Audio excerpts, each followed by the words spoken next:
This channel does not promote any violent, harmful, or illegal activities. All content provided by this channel is meant for an educational purpose only. Brought to you by V-Guard, co-powered by Sensodyne o Bhimal, Bolo Kotha Keshori.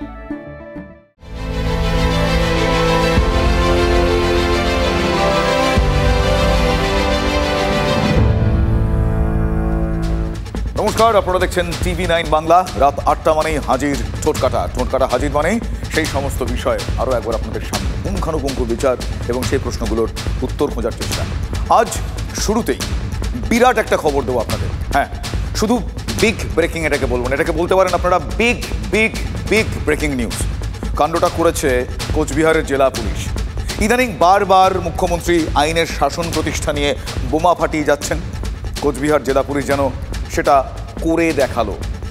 গত 25শে June Ghoksadanga থানা এলাকায় এক মহিলার সঙ্গে বর্বরতার কথা আপনারা সবাই জানেন। কি ঘটেছিল? রাজ্যপালের বিরুদ্ধে শ্লীলতাহানির অভিযোগ সম্পর্কে বারবার মুখ খুললেও এই ঘোকসাডাঙ্গা নিয়ে মুখ্যমন্ত্রীর মুখে কুলুপ আটা ছিল। কিন্তু কোচবিহার পুলিশ তৎপর হয়েছে। আজ সেই মহিলা থানায় ঘোকসাডাঙ্গার নির্যাতিতা তার বয়ান রেকর্ড করা হয়েছে। বেশি না, ঘটনার মাত্র 5 দিন পর তার বয়ান রেকর্ড করা হয়েছে। এটাকে বড় খবর বলবো না, বিগ ব্রেকিং বলবো না? ঘটনা ঘটেছে 25 তারিখ, আর 30 তারিখ নির্যাতিতার বয়ান রেকর্ড করেছে পুলিশ। মামলা হয়েছে 25 তারিখ, গ্রেপ্তারও হয়েছেন 2 দফায় মোট 7 জন। কিন্তু তারপরেও প্রশ্ন উঠেছে যে এত কিছু হয়ে গেল, অথচ নির্যাতিতার বয়ান কেন রেকর্ড করা হলো না? এটা সভ্য সমাজের লজ্জা। প্রথম অভিযোগ ঘোকসাডাঙ্গা থানা নেয়নি, পরে এসপির হস্তক্ষেপে নিয়েছে। 30 তারিখের আগের দিন অর্থাৎ 29 তারিখ জাতীয় মহিলা কমিশনের এক সদস্যের দল কোচবিহারে এলেন, আর রবিবার সকাল অর্থাৎ 30 তারিখে বয়ান রেকর্ড হলো। এই তো হচ্ছে পুলিশের কাজ। যে মহিলাকে বিবস্ত্র করা হলো তার কোনো বয়ান নিল না। তার মায়ের নিয়েছে, স্টেটমেন্ট নিয়েছে, তার ছেলের স্টেটমেন্ট নিয়েছে, ভিকটিমের স্টেটমেন্ট নেয়নি। আর আমাদের বলছে আপনারা ভুল ন্যারেটিভস ক্রিয়েট করবেন না। এটা তো কোনো পলিটিক্যাল বিষয় নয়। আজকে ও যদি টিএমসি করতো, ওর কাপড় ছেঁড়া হতো না। ও বিজেপি করে বলে ওকে বিবস্ত্র করা হয়েছে। ওরা নাটক করছে। বিজেপির যদি কোচবিহারে প্রতিনিধি দল পাঠাবার দরকার হয়, প্রথম প্রতিনিধি দল গঙ্গাধর কয়ালের কাছে গিয়ে জেনে আসুক সন্দেশখালিতে কিভাবে টাকার বিনিময়ে মিথ্যা অভিযোগ দিয়ে নাটক করা হয়েছে। বিজেপির প্রতিনিধি দল উন্নাও, হাথরাস, প্রয়াগরাজ, বিলকিস বেগম, গুজরাট, মণিপুর, মধ্যপ্রদেশ এগুলো যায় না কেন? এক পক্ষ বলছে এই ধরনের কোনো ঘটনা ঘটেনি, নাটক। এক পক্ষ বলছে পারিবারিক কোনো সমস্যা। তা তার সঙ্গে রাজনীতি নেই, তৃণমূল নেই। সেখানে বিজেপি গোয়ারা হেরেছে, কুচবিহারেও হেরেছে, তাই নাটক করতে আসছে। কুণালবাবু, আপনি শাসক দলের নেতা। হ্যাঁ, শাসক দলের মানে যারা সরকার চালায়। সরকারের কাজ সব মানুষকে নিরাপত্তা দেওয়া, যে পার্টিরই সরকার হোক, মানে যে রাজনৈতিক দলই সরকার চালাক না কেন, প্রত্যেক মানুষকে নিরাপত্তা দেওয়া তাদের কাজ। বিজেপি সন্দেশখালিতে মিথ্যা গল্প ফেলেছে, মণিপুর, উন্নাও, হাথরাসে হাত গুটিয়ে থেকেছে। এই যুক্তিতে কি বাংলার কোনো ঘটনায় পুলিশ হাত গুটিয়ে থাকতে পারে?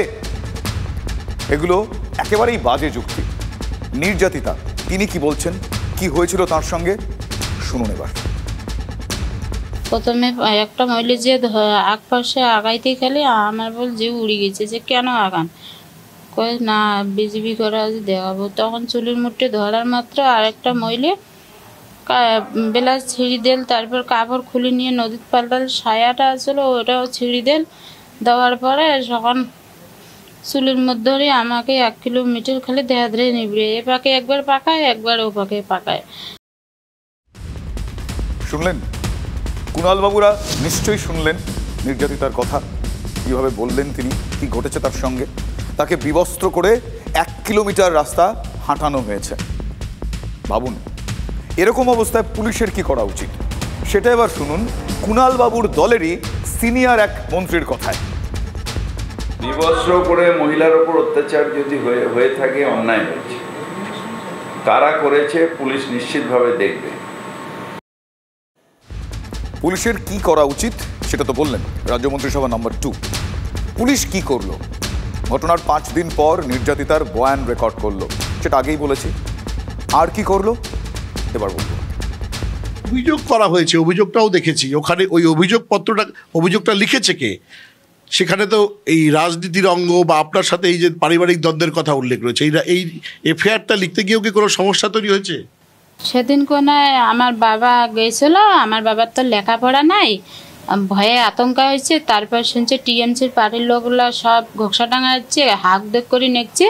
আমার বাবা কইছে যে আমার বাড়ির আশেপাশে মুহুরি ভুল করিয়ে বাড়ি বলে নেকিত হয়েছে। এইটা আমার বাবার ভুল হয়েছে। আমি যদি সুস্থ থাকলাম হয় তাহলে ভালো করে নেকলাম হয়। যে মেন আসামি, সে মেন আসামির নাম দেয়নি, ও রাত্রিবেলায় তুলছে, সকালবেলায় ছাড়ি দিচ্ছে, দিয়ে আমার বোন জামাইটা কোনো দোষী নেই, তাকে আঁকেছে জেলে। শুনলেন নির্যাতিতার কথা, তার বাবাকে দিয়ে কিভাবে এফআইআর লেখানো হয়েছে সেটাও শুনলেন আপনারা। শুনলেন পুলিশ তার বোনের স্বামীকে গ্রেফতার করেছে। কেন? প্রশ্নটা হচ্ছে কেন গ্রেফতার করেছে, সে কথাও শুনুন নির্যাতিতার বোনের মুখ থেকে। আপনার স্বামীকে গ্রেপ্তার করেছে পুলিশ, কেন গ্রেপ্তার করলো? আমার বোনকে এইভাবে মারধর করতেছে। আমার স্বামী কয় জীবনটা ওর বাঁচাই, জীবনটা বাঁচার জন্য ওর ফটোটা করে নিছে। এই ফটোটার জন্য আমার স্বামীকে গ্রেপ্তার করলো। যে মহিলা 4 জন স্বামীকে, মহিলা 4 জন বোনকে মারছে, সে মারে আর কয় বিজেপিকে পানি কি চুব্বি মারেন, বিজেপিকে পানি কি চুব্বি মারেন। ওইভাবে পানির অনেকক্ষণ চুব্বি ধরছে। আমার কাছে মোবাইল নাই, আমি বগলে চাপতে পারি নাই, আমি করি টিএমসি, আমার বোন করে বিজেপি, আমি কি করি যাব বগল। আপনি কি তৃণমূল করেন? আমি টিএমসি করি। রিলেট করতে পারছেন আপনারা ওনার কান্নার সঙ্গে? 2 বোন সহোদর, তাদের মাঝখানে কিসের দেওয়াল? রাজনীতির দেওয়াল। একজন তৃণমূল কংগ্রেসের সমর্থক, অন্যজন বিজেপির, তাই কেউ কারোর কাছে যেতে পারছে না। বিস্ময়কর। বিবস্ত্র করে গ্রামে ঘোরানো, জলে ডুবিয়ে রাখার ছবি তুলেছিলেন বলে পুলিশ নির্যাতিতার বোনের স্বামীকে গ্রেফতার করেছে। হাততালি পাওয়ার মতো ঘটনাই বটে। নির্যাতিতার বোন বলছেন তারা তৃণমূল করেন, দিদি বিজেপি করেন, আর তাই দিদির সম্মান লুট হয়ে যাচ্ছে দেখেও বোন কিছু করতে পারেননি। মর্মান্তিক বললেও কম বলা হবে এই ঘটনাটাকে, কম বলা হবে। পার্টিবাজি আমাদের সব গিলে খাবে, এ কি হতে পারে বলুন তো? দিনের পর দিন এই ঘটনা। নেতাদের অবশ্য তাতে বিন্দুমাত্র লজ্জা নেই, কথা বলতে বাধ্য হলাম। নাটক করছে, এর সঙ্গে কুচবিহারের ঘটনার সঙ্গে কোনো অবস্থায় তৃণমূলের কোনো সম্পর্ক নেই।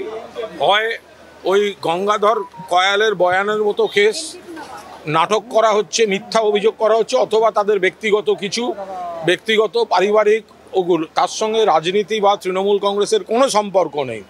আপনাদের পারিবারিক গন্ডগোল, তার কারণে এটা হয়েছে। এটা কি পারিবারিক গন্ডগোলের কারণে হয়েছে বলে মনে করেন?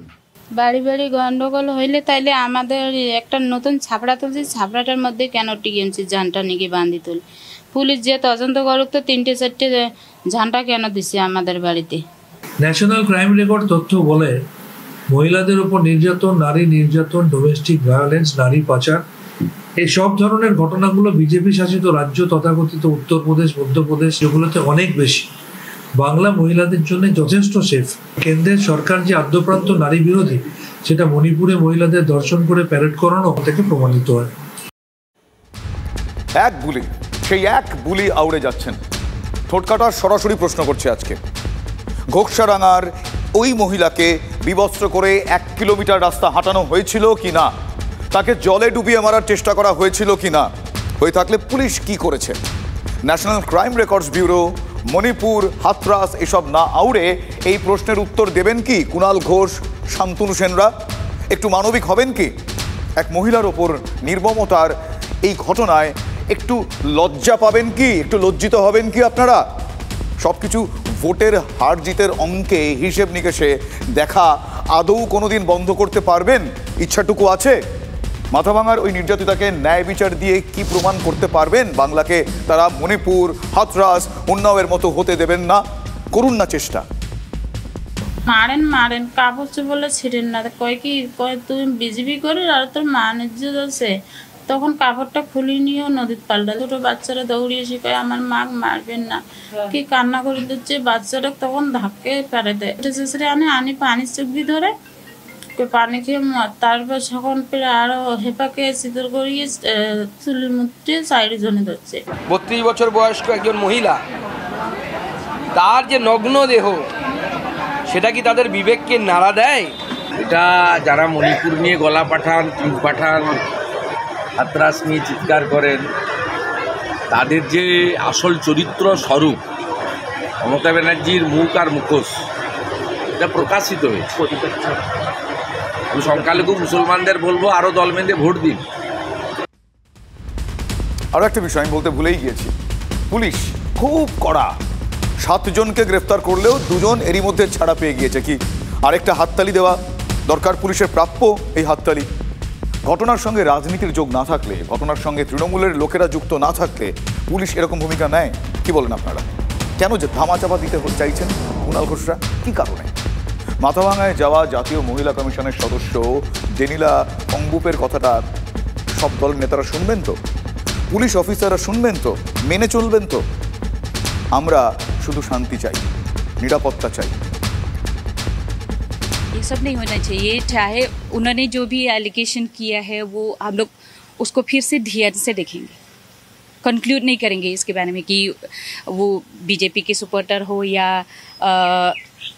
कोई भी पार्टी के सपोर्टर हो, क्योंकि हमारा मैंडेट यही है कि बस एक विमेन को टॉर्चर किया गया है, एक विमेन के साथ नाइंसाफ किया गया है, उसके लिए हम आए हैं।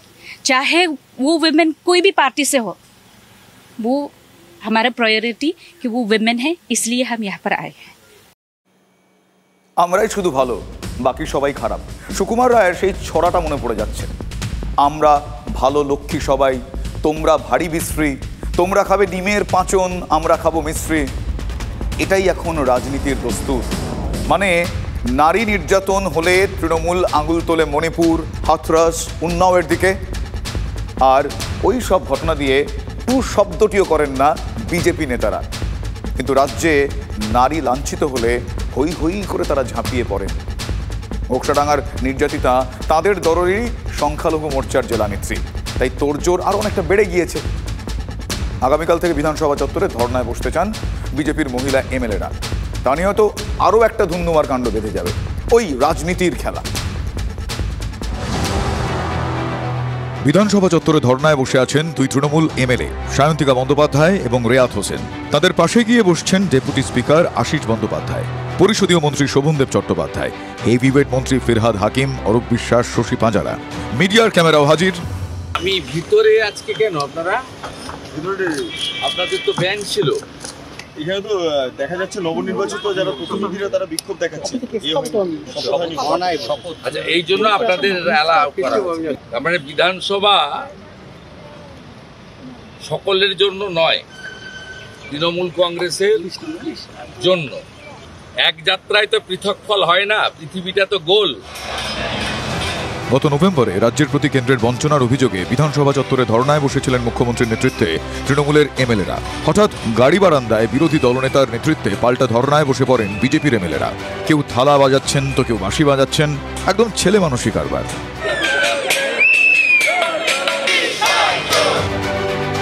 ক্ষিপ্ত স্পিকার বিধানসভা চত্বরে অনুমতি ছাড়া ধর্না নিষিদ্ধ করে দেন। তাহলে সায়ন্তিকারা ধর্নায় বসলেন কি করে? নিশ্চয়ই স্পিকার অনুমতি দিয়েছেন। কোচবিহারের নারী নির্যাতন ইস্যুতে ধর্নায় বসার অনুমতি চাইল বিজেপি।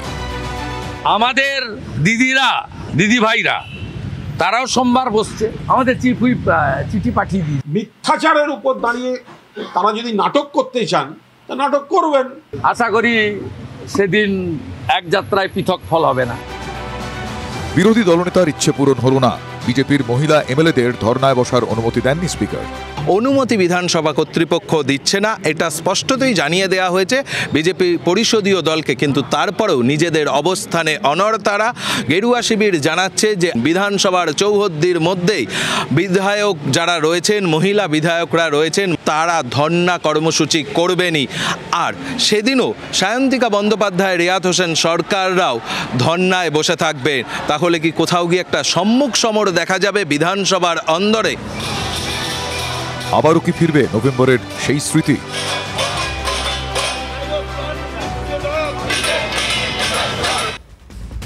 রাজনীতি বড় বিষম বস্তু, সেখানে সংঘাতও থাকে, সৌজন্যও থাকে। তবে এখন শিরোনামে সংঘাত, হ্যাঁ আবারও। এবারের ইস্যু শপথ গ্রহণ, রাজভবনে না বিধানসভায়, হ্যাঁ তা নিয়েই চলছে। ঘুরে ফিরে সেই রাজ্য বনাম রাজ্যপাল, আবারও ঘুরে ফিরে সেই তব রবি কিরণে। বুঝলেন না, বাংলা মানি তো রবীন্দ্রনাথ। এই তো দেখুন না, নেতারা কথায় কথায় বলেন চিত্ত যেথা ভয়শূন্য, উচ্চ যেথা শির। বর্তমান রাজ্যপাল শ্রী আনন্দ বোস তো বারবারই এই লাইন কোট করেন, এবারেও বললেন। তবে বক্তব্য একটু বদল করে বোঝালেন চিত্ত যেথা ভয়ে পূর্ণ। প্রশ্ন হচ্ছে ভয়পূর্ণ কেন? দেখুন। Disturbing, shocking, shattering to see that West Bengal is facing a financial breakdown. Its public finance is in doldrums. As a responsible governor, I, upon the authority vested in the governor under Article 167 of the Constitution of India, I have asked for an emergency cabinet meeting to discuss this issue and also issue a white paper on the finances of the state. শিরের Sankranti, সেটা তো বোঝাতে চাইলেন রাজ্যপাল। নবনির্বাচিত দুই প্রার্থীর শপথ নিয়ে সংঘাত যখন তুঙ্গে, তখনই সরব হলেন শ্রী আনন্দ বোস সেই দিল্লি থেকে। এবার ক্রোনোলজিটা দেখুন। রাজভবনের শপথের কথা বলে সরাসরি চিঠি পাঠিয়েছিলেন রাজ্যপাল। বুধবার শপথের দিন রাজভবনে না গিয়ে বিধানসভা উপনির্বাচনে জয়ী দুই প্রার্থী গেলেন বিধানসভায়। প্রতিবাদে বসলেন প্ল্যাকার্ড হাতে। তাহলে আপনারা চলুন, এখন আমাদের সাথে, আমরা রাজভবনে যাচ্ছি, আমরা শপথ বাক্য পাঠ করে নেব, কিন্তু সেই পেপার ওয়ার্কটা, তাহলে সেটা রেসপন্সিবিলিটি কে নেবে আমাদের বলে দেওয়া হোক, আমরা চলে যাচ্ছি। গভর্নর দিল্লি বেরিয়ে যাচ্ছে, বেরিয়ে যাচ্ছেন, উনি হয়তো কাউকে দায়িত্ব দিয়ে যেতে পারেন যাতে আমাদের শপথ বাক্যটা পাঠ করানো হবে। সেদিন অপেক্ষার পর দিল্লি রওনা দেন রাজ্যপাল। তারপর শনিবারই দিল্লিতে কেন্দ্রীয় অর্থমন্ত্রী নির্মলা সীতারামনের সঙ্গে বৈঠক করেছেন রাজ্যপাল। আর তারপরেই এক্স হ্যান্ডেলে রাজ্যপাল লিখলেন আর্থিক ভাঙনের মুখে Paschimbanga. It is very disturbing, shocking, shattering to see that West Bengal is facing a financial breakdown. X হ্যান্ডেলেও লিখলেন, মুখেও বললেন। তারপর এই কথাটা 2021 সাল থেকে বিরোধী দল নেতা বা আমরা বলে আসছি বিধানসভার ভিতরে বাইরে। সার্কুলার দেখবেন প্রায় 40,000 পৌরসভা নিয়োগে বলে দিয়েছে দিতে পারবেন, বেতন বন্ধ হবে, চিন্তা নেই, একদম ভিখারি সরকার। এই একই কথা রাজ্যের সাংবিধানিক প্রধান বললেন এতদিন পরে, আমি ওয়েলকাম করছি। পশ্চিমবঙ্গ বিরোধী যে আচরণ করছেন, বাংলার মানুষ তাকে কোনোদিনই ক্ষমা করবে না। এবং এইটা শুধু বাংলায় নয়, বিজেপির সমস্ত বিরোধী শাসিত রাজ্যে রাজ্যপালদের এইভাবে ব্যবহার করে বলেই এই দাবি উঠছে সারা দেশ জুড়ে যে রাজ্যপাল পদটারই অবলুপ্তি প্রয়োজন। West Bengal is facing a financial breakdown. Its public finance is in doldrums. দান খয়রাতিতে জনগণের টাকা, কড়া বার্তা রাজ্যপালের, মানে লক্ষ্মীর ভান্ডার। क्या मिलता है ना, আপনারা পাচ্ছেন তো? বিজেপির একজন নেতা বলল কদিন আগে, লক্ষ্মীর ভান্ডার বন্ধ করে দেবো তৃণমূল কংগ্রেসকে হারিয়ে দিয়ে। শুনতে চান? সভায় সভায় ঘুরে ভোট প্রচারে লক্ষ্মীর ভান্ডার, সেই কথাই এবার রাজ্যপালের মুখে। West Bengal is facing a financial breakdown. Its public finance is in doldrums. আমরা বাস্তবটা জানি, হাড়ির খবরটা রাখি। এই রাজ্য মমতা ব্যানার্জি এইরকম চলতে থাকলে 1 বছর পরে নয় বেতন বন্ধ হবে, নয় লক্ষ্মীর ভান্ডার বন্ধ করতে হবে। রাজ্যপাল যদি বাংলার অভিভাবক হন, তাহলে রাজ্যপালের কেন্দ্রের মন্ত্রীর কাছে গিয়ে বলা উচিত বাংলার টাকাটা দেওয়ার জন্য অর্থমন্ত্রীর কাছে। সেটা তাকে ব্যাখ্যা করতে হবে। হঠাৎ রাজ্যপালের মনে হলো আর একটা রাজ্যের উপরে আর্থিক জরুরি অবস্থা চালু করার কথা বলছে, এটা ঠিক মান্যতা পাবো আমার কাছে মুশকিল, এটা বুঝতে পারলাম। রাজনীতির সরগরম, বোসের মুখে বাংলার আর্থিক ভাঙন, সেই পথেই তো আরেক কদম রাজ্যপাল। Under Article 167 of the Constitution of India, I have asked for an emergency cabinet meeting to discuss this issue and also issue a white paper on the finances of the state. রাজ্যপালের স্পষ্ট বার্তা, জরুরি ভিত্তিতে মন্ত্রিসভার বৈঠক ডাকতে বলেছেন। রাজ্যের আর্থিক অবস্থা নিয়ে শ্বেতপত্র প্রকাশেরও দাবি করেছেন বোস। আর রাজনীতি, সেটা ভারতবর্ষের অর্থ বিভাগ দেখবে, অর্থমন্ত্রী আছে, ভারতবর্ষের আছে, ফিনান্স কমিশন আছে, তারা দেখবে। এগুলো কিন্তু রাজ্যপালের সাবজেক্টের মধ্যে পড়ে না। আয়ের থেকে ব্যয় বেশি না ব্যয়ের থেকে আয় বেশি, এগুলো দেখার দায়িত্ব রাজ্যপালের তো নয়। রাজ্যপাল আমাদের সংবিধানের কাস্টোডিয়ান এই রাজ্যে। স্বাভাবিকভাবে আমাদের রাজ্য সরকার যদি কোনো অর্থনৈতিক এমার্জেন্সিতে মধ্যে পড়েন, আপৎকালের মধ্যে পড়েন, তো স্বাভাবিকভাবে রাজ্যপালকেও সেই বিষয়টি সংবিধান অনুসারে হ্যান্ডেল করতে হবে ভবিষ্যতে। 100 দিনের টাকা, আবাসের টাকা, 1,50,000 কোটি টাকার অন্যান্য সব মিলিয়ে যে বকেয়া, তো বাংলার যদি তিনি রাজ্যপাল হবেন, বাংলার অধিকার নিয়ে তো অর্থমন্ত্রীকে বলা উচিত। তো তিনি যদি সাংবিধানিক পদে থেকে যে অর্থনৈতিক রাজ্যের অর্থনৈতিক স্বাস্থ্য কেমন আছে, ভালো আছে না খারাপ আছে, কারণ আমরা বুঝতে পারছি রাজ্যের অর্থনৈতিক স্বাস্থ্য ভালো নেই। রাজ্য সরকার অ্যানিমিয়াতে ভুগছে, অর্থনৈতিক অ্যানিমিয়াতে ভুগছে।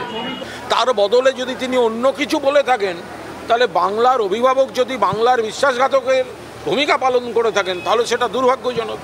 রাজ্যপাল নিজের এখতিয়ারের বাইরে গিয়ে এগুলো করছেন বলে আমি মনে করি। এসব ফালতু জিনিসকে সমর্থন করা যায় না।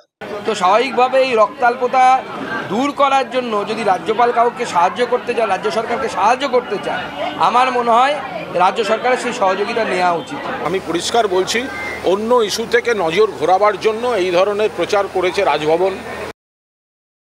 শুনলেন কুণাল ঘোষের কথাটা, বললেন অন্য ইস্যু থেকে নজর ঘোরাতেই সব। প্রশ্ন হচ্ছে অন্য ইস্যু মানে ওই যে আপনাদের বললাম কিছুক্ষণ আগে, শপথ সংঘাত, তা নিয়েই তো চলছে। কুণালবাবু নজর ঘোরানোর কথা বললেন, সিভি আনন্দ বোসের নিশানা স্পষ্ট, নির্দিষ্ট একেবারে। I will file a defamation case against the individual Mamata Banerjee, who happens to be the Chief Minister. Mamata Banerjee has crossed all the limits, but she feels that she can bully anybody and cast aspersions on my character. সংঘাত একেবারে চরমে। রাজ্যপাল রাজ্যের সাংবিধানিক প্রধান আর মুখ্যমন্ত্রী রাজ্যের প্রশাসনিক প্রধান। এবার সরাসরি এই দুই প্রধানের মধ্যে টক্কর। শপথ নিয়ে সংঘাত এই সেদিনের, তবে শুরুটা কিন্তু হয়েছিল এই সেদিন নয়, পার্টিকুলার একটা দিন, 2 মে, 2রা মে। আর সেদিনই পুলিশে অভিযোগ জানান রাজভবনের এক অস্থায়ী মহিলা কর্মী। তারপরই তো ভোট প্রচারে মুখ্যমন্ত্রীর মুখে বাবারে বারবার শোনা গিয়েছে। স্পষ্ট করে তিনি বলেই দিয়েছেন রাজভবন হইতে সাবধান। আর সেই থেকেই এই বিষয়টা চলছে। আরে আমাকে এখন রাজভবনে ডাকলে আমি আর যাব না। যা কীর্তি কেলেঙ্কারি শুনছি, আপনার পাশে বসাটাও পাপ। আমি তো কনস্টিটিউশনাল ক্রাইসিসে পড়ে যাচ্ছি, কারণ আমার প্রয়োজন থাকলেও অন্য জায়গায় কথা বলতে হবে, কিন্তু রাজভবনে ঢুকতে পাচ্ছি না, কারণ ভয় পাচ্ছি। প্রথম মেলটা শান্তিকার কাছে যায়, আমি ধরে নিচ্ছি ভগবান গাওলা অনেক দূরে, কিন্তু মেল তো চলে যায়, আপনি যেখানেই থাকুন না কেন। সেই মেল কিন্তু রেয়াতের কাছে যায়নি। কেন যায়নি? ওনার উপরে সন্দেহ করছি, ওনাকেই সেটা বলবো যে স্যার আপনার উপরে আমরা নিরাপত্তাহীনতায় ভুগবো একজন মহিলা হিসেবে, আপনার ব্যাপারে যা শুনেছি, তাই রাজভবনে আমার যেতে আমার বাবা মা সাহস পাচ্ছেন না আমার ছাড়তে, এটা ওনাকেই বলবো। আজকে জেতার পরেও 1 মাস ধরে আমার এমএলএরা বসে আছে, গভর্নর ওত দিতে দিচ্ছে না। মানুষ সিলেক্ট করেছে, ওনার কি অধিকার আছে তাদের ওত দিতে না দেওয়ার? উনি স্পিকারকে অথরাইজ করবেন, ডেপুটি স্পিকারকে অথরাইজ করবেন, না হলে নিজে অ্যাসেম্বলিতে যাবেন। ওনার রাজভবনে কেন সবাই যাবে? এবার রাজ্যপাল সুর চড়ালেন, মুখ্যমন্ত্রীর বিরুদ্ধে এবার আদালতে মামলা করার পথে তিনি। সংঘাত ফলে আরো তীব্র হলো, মানে তীব্রতর হলো। ব্যক্তিগত ব্যাপার, কোর্টের দরজা সবার জন্য খোলা রয়েছে এবং যে অভিযোগ ওর বিরুদ্ধে এসছে এটা আপনারা সবাই জানেন, মিডিয়াতে সম্প্রচারিত হয়েছে, এই ব্যাপারে আমি কোনো মন্তব্য করব না। রাজভবনে যা কীর্তি কেলেঙ্কারি চলছে, তাতে মেয়েরা যাতে ভয় পাচ্ছে আমাকে কমপ্লেন করেছে। but she feels that she can bully anybody and cast aspersions on my character.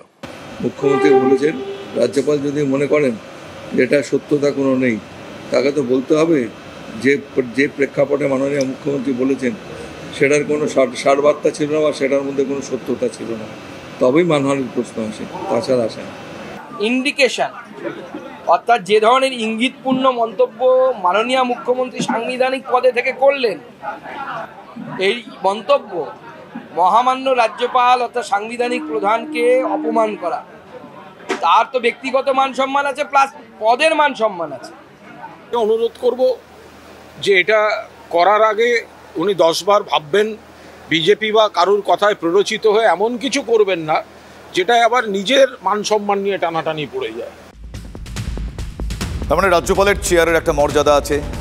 সেদিন কুণাল ঘোষ বলেছিলেন সোমবারের মধ্যে শপথ সমস্যা মেটাতে হবে রাজ্যপালকে, না হলে সেটাও তো বলে দিয়েছিলেন হুমকির সুরে।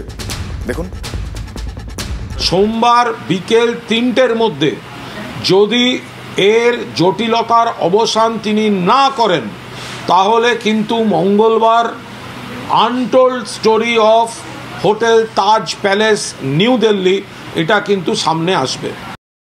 সে তো কত ভিডিও, কত ছবি আছে, আমাদের কাছেও তথ্য আছে কিভাবে রাজ্য সরকার জোর করে একজন মহিলাকে দিয়ে, একজন শিল্পীকে দিয়ে রাজ্যপালের বিরুদ্ধে মামলা করার চেষ্টা করছে। আমাদের তার তথ্য প্রমাণ আছে। কুণালবাবু ফাঁস করার 1 ঘন্টার মধ্যে আমরা সেটা ফাঁস করব।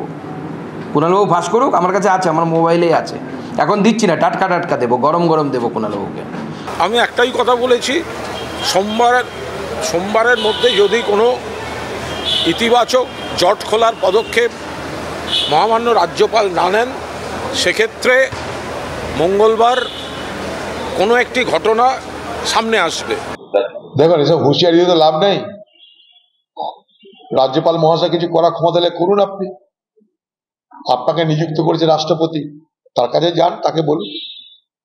ভারতবর্ষে আরো তো রাজ্য আছে, সেখানেও রাজ্যপাল আছে, তারা যা করে আপনি করুন সেটা।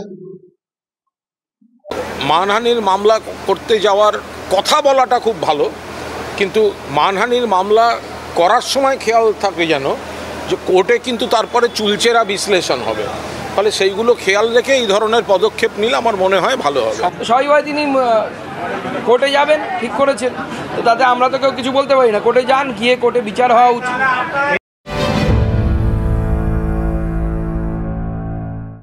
Brought to you by V-Guard, co-powered by Sensodyne O Vimal, বলো কথা কেশরী।